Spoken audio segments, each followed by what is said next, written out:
God bless AIPAC.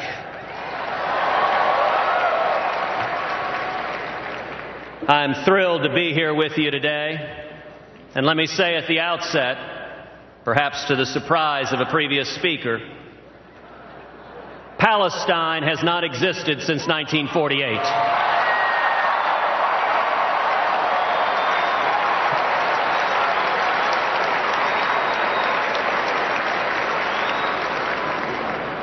On Wednesday night of this week, in synagogues across the world, Jewish people will read the Megillah, which tells the story of the miraculous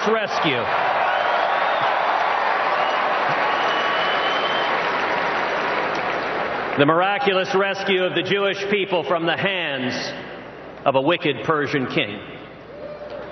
When the evildoer Haman plots to kill the Jews, he describes them as a nation that is scattered and spread out.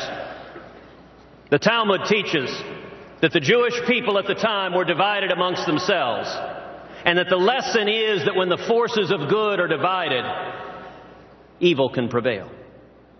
But when we come together in unity, together we can defeat tyrants.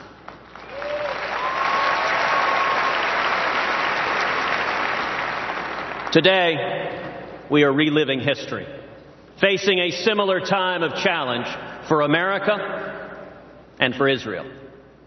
But today, I give you a word of hope. In the next few months, we will bring this country together, first by unifying the Republican Party, and then by reaching out and building a coalition of young people and Hispanics and African Americans and women and blue-collar workers and Jewish voters and Reagan Democrats,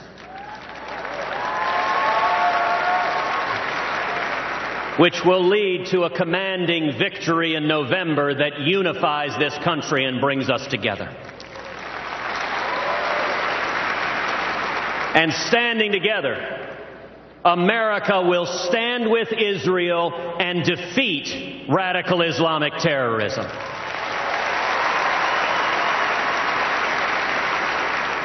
I want to thank the delegates, the over 18,000 people here, the 4,000 young people, the leaders of the pro-Israel movement who are gathered here. You will play a critical leadership role in making this happen, in bringing us together. Indeed, just today, my colleague Lindsey Graham very kindly hosted an event for me here, which should allay any doubts anyone might have that the God of Abraham, Isaac, and Jacob can still do miracles.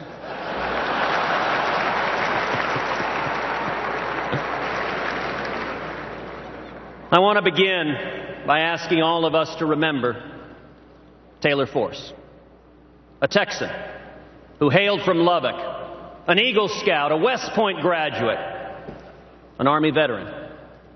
On March 8th, he was stabbed to death by a Palestinian terrorist in Israel. The terrorist didn't ask for his passport. Influenced by the relentless campaign of incitement that has fostered genocidal hatred towards Jews, all he cared about was injuring or killing as many civilians as possible. At least 10 people were wounded by the time the terrorist was neutralized. The brutal murder of Taylor Force is yet another reminder that America and Israel are in the fight together against radical Islamic terrorism.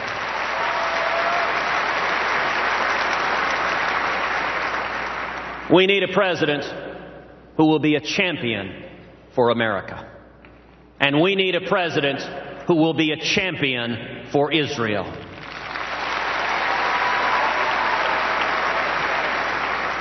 In my time in the Senate, I have endeavored to do both. In the 4 years I've been serving in the Senate, I've been privileged to travel 3 times to the State of Israel.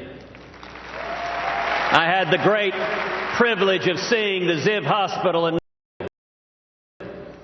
where they have treated over 1,000 refugees from Syria wounded in that horrible Syrian civil war, have done so free of charge, showing the heart and character of the people of Israel.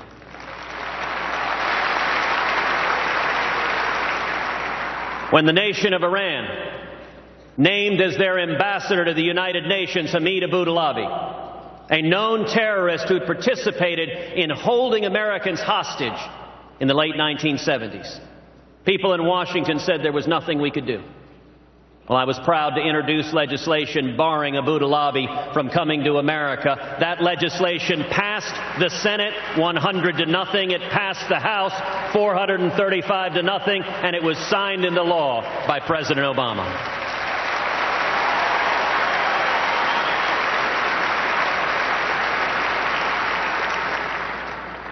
When Israel was facing relentless rocket attacks from Hamas, and the prayers of all of us and people across the world were with Israel, Prime Minister Netanyahu powerfully observed, we are using missile defense to protect our civilians, and they are using their civilians to protect their missiles. I entirely agree with Prime Minister Netanyahu as Hamas would place rockets in elementary schools. They placed their headquarters in the basement of a hospital. And I would note that Hillary Clinton, in 2014, explained this as follows, quote, Hamas puts its missiles, its rockets, in civilian areas. Part of it is because Gaza's pretty small and it's densely populated. Well, Madam Secretary, with all respect, the reason the missiles are in schools is not because Gaza is small. The reason the missiles are in schools is because Hamas are terrorist monsters using children as human shields.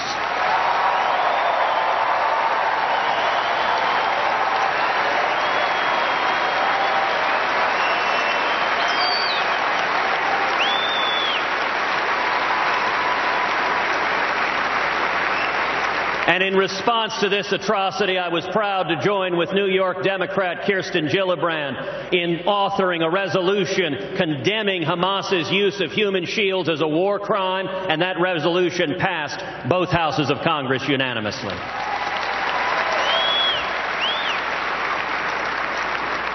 In the midst of these rocket attacks, we saw the Obama administration cancel civilian airline flights into the nation of Israel. When that happened, I publicly asked the question, did this administration just launch an economic boycott on the nation of Israel? The administration does not ban flights into Pakistan, does not ban flights into Yemen, does not ban flights into Afghanistan, indeed did not ban flights into much of Ukraine, and Ukraine had just seen a passenger airliner shot down by a Russian Buk missile.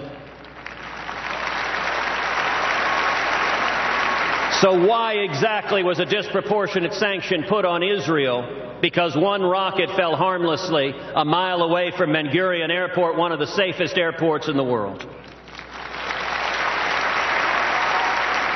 And why was that time to coincide with John Kerry arriving in the Middle East with $47 million for Gaza that would inevitably end up with Hamas terrorists? Well, when I the State Department was being asked, is this an economic boycott of Israel? The State Department said, that question is ridiculous. We refuse to answer. So I responded, fine, I will place a hold on every nominee to the State Department.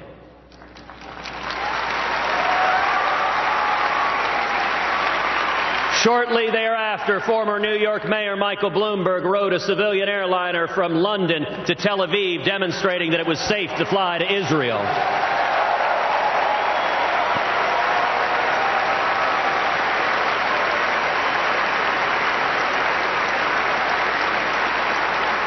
And as a result of Mayor Bloomberg's efforts and my efforts and that of millions of others, the heat and light and attention became too much on this administration, and within 36 hours, the administration lifted its ban on civilian air flights to Israel.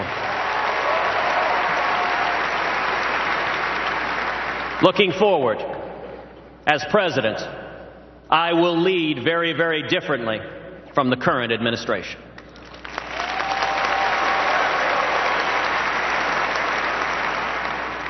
Imagine just a few years ago If I had come to an AIPAC conference and suggested that the Prime Minister of Israel was going to come to America, address a joint session of Congress, and he would be boycotted by the President of the United States, the Vice President of the United States, and every member of the Cabinet, that would have been dismissed as crazy, fanciful. That could never happen. And sadly, that is exactly what did happen when Prime Minister Netanyahu came to address Congress.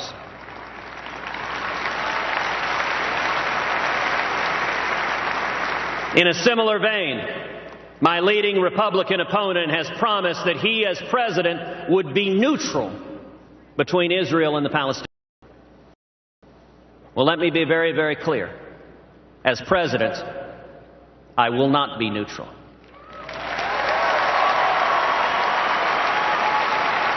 America will stand unapologetically with the nation of Israel.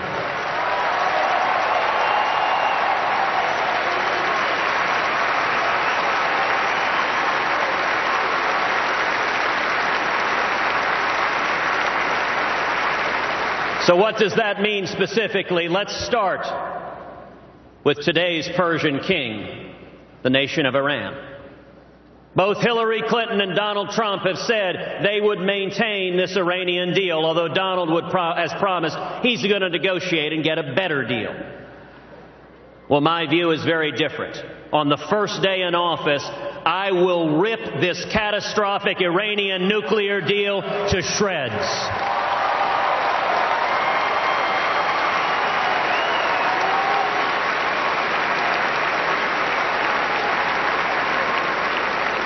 This agreement gives over $100 billion to the Ayatollah Khamenei, the world's leading state sponsor of terrorism. That dwarfs the $3 billion in military aid we give each year to the nation of Israel. That difference is not just unconscionable, it is fundamentally immoral. And if I am president, on the first day, we will reimpose sanctions on Iran.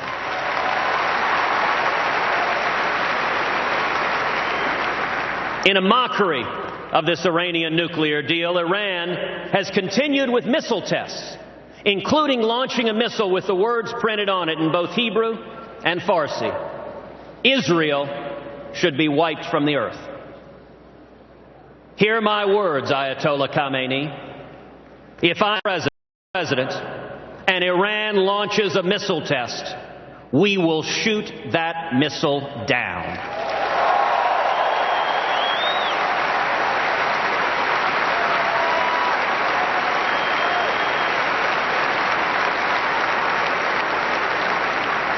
And in January 2017, we will have a commander-in-chief who says, under no circumstances will Iran be allowed to acquire nuclear weapons. Either you will shut down your nuclear program, or we will shut it down for you.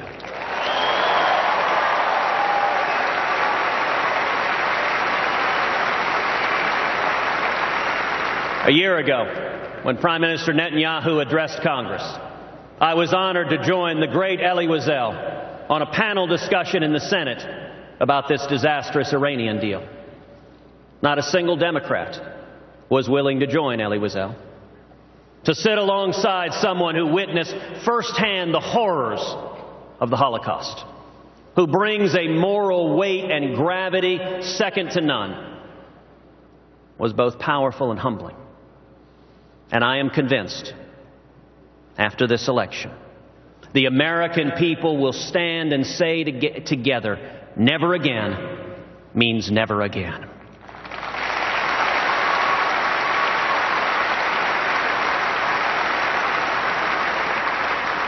On my very first day in office, I will begin the process of moving the American embassy in Israel to Jerusalem, the once and eternal capital of Israel.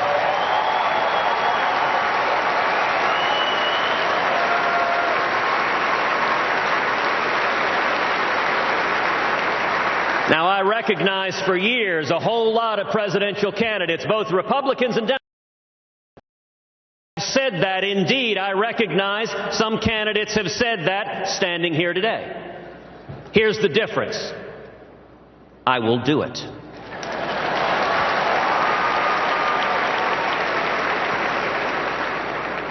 And as President, I will do everything in my power to ensure that anyone who provides financial support to the BDS movement, including schools and universities, will lose any access to federal funding.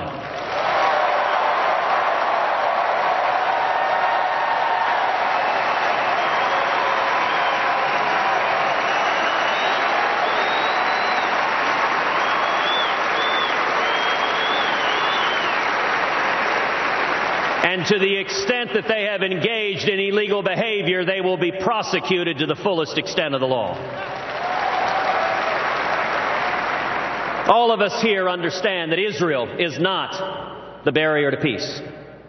It is the Palestinian Authority and a so-called unity government with Hamas that celebrates the murder of women and children and incites and even compensates the terrorist attacks. If the Palestinians try to push through a United Nations resolution to unilaterally declare Palestinian statehood, America will veto that resolution.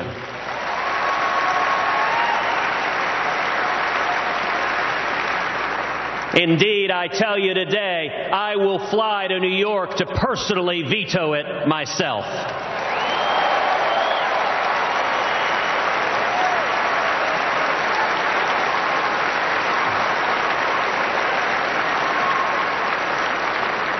Now, some have asked, why on earth did a Cuban-American Texan become one of the leading defenders of Israel in the United States Congress? Well, I would say there are several reasons. First of all, I understand that standing with Israel benefits America. Israel is a liberal democracy that shares our values. Israel is a steadfast and loyal ally, and our military aid to Israel is not charity.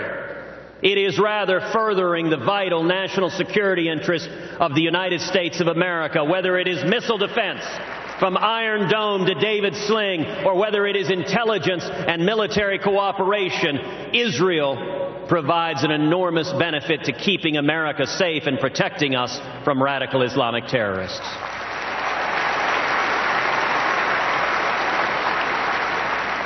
But on a very personal level, for me, much of my view of Israel is framed by my family story. My father was born and raised in Cuba. As a kid, he fought in the Cuban Revolution. He was imprisoned. He was tortured. My father fled Cuba in 1957. When he came to America, he had nothing. He had $100 sewn into his underwear. And he washed dishes, making 50 cents an hour.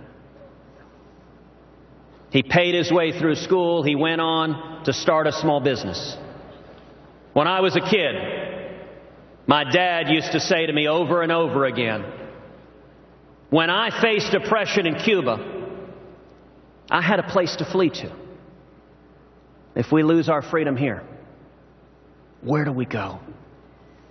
And I will tell you, it is an incredible blessing to be the child of an immigrant who fled oppression and came to America seeking freedom.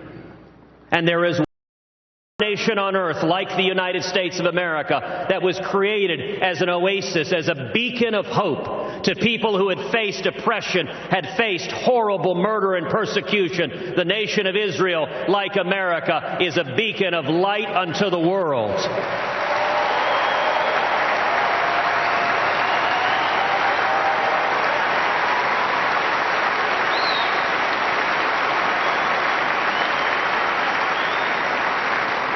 And all of us here understand, as Ronald Reagan did, that peace is achievable only through strength.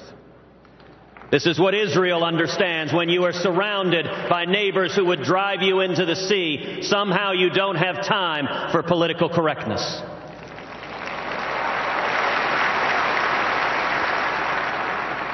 Weakness is provocative.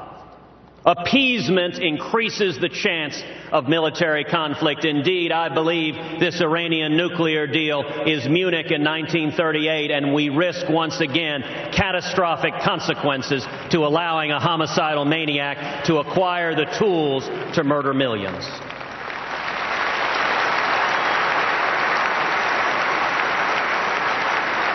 The way to avoid conflict is to stand up to bullies, and it is worth remembering that this same nation, Iran, in 1981, released our hostages the day Ronald Reagan was sworn into office.